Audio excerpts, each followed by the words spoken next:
New concerns from Israel over the use of banned weapons. Officials say Iran intentionally fired missiles containing cluster munitions at a densely populated civilian area inside the country today.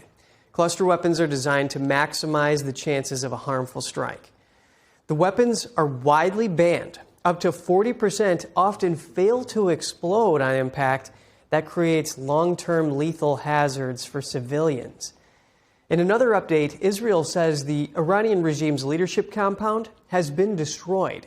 The IDF called the command headquarters one of the most heavily secured assets in Iran. And the Israeli Air Force says it struck commanders of the Hezbollah terrorist organization in Beirut today. Meanwhile, Bahrain says it destroyed 73 missiles and 91 drones coming from Iran, calling the attacks random terrorist aggression.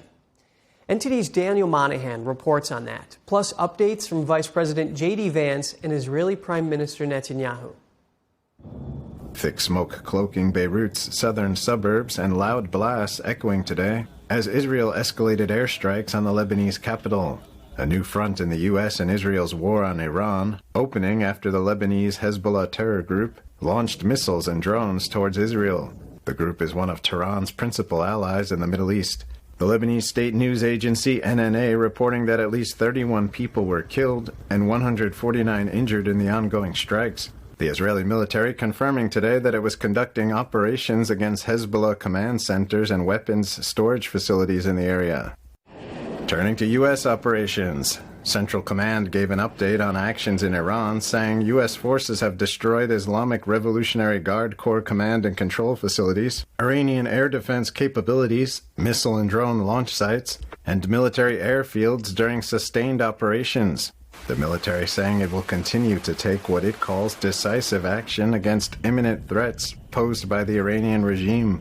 Israeli Prime Minister Benjamin Netanyahu saying action was necessary now because Iran had restarted its nuclear program, speaking on Fox News. New sites, new places, underground bunkers that would make their ballistic missile program and their atomic bomb programs immune within months.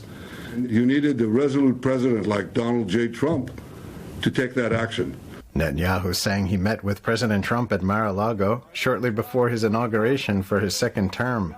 And the first thing that Donald Trump said to me, he said, we have to prevent Iran from getting nukes. Netanyahu saying there will not be an endless war in the Middle East. This is going to be a quick and decisive action, and we're going to create the conditions, first for the Iranian people to get control of their destiny, to form their own democratically elected government. Netanyahu calling Trump the leader of the free world. So I've been around. There's never been a president like Donald J. Trump.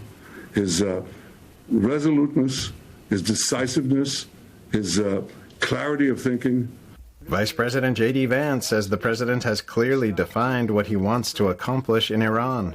He's defined that objective as Iran cannot have a nuclear weapon and has to commit long-term to never trying to rebuild their nuclear capability. It's pretty clear, it's pretty simple, and I think that means that we're not going to get into the problems that we've had with Iraq and Afghanistan.